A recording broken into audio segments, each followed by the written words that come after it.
Mums ir jaunumi meža biržā. Tad ejam uz pārdot mežu, meža gids. Un tad tas ir meža plānošanas palīgs meža īpašniekiem. Un šeit varam ievadīt īpašumu kadastra numuru.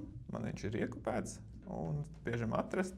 Dažu sekundžu laikā no atvērtajiem datiem viņš sagatavo šādu te skaistu pārskatu. Uz kartes var redzēt, kā ir izvietotas šīs zemes vienības. Mēs varam pārslēgties starp šīm zemes vienībām.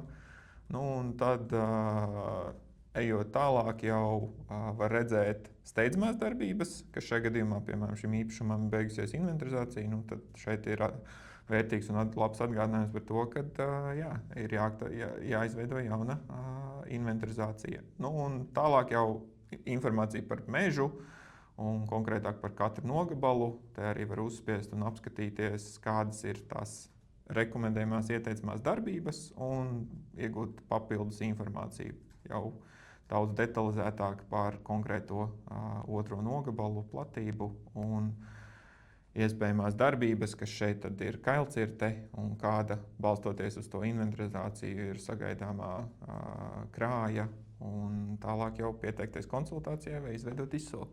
Tā kā izmantojiet un lai noder.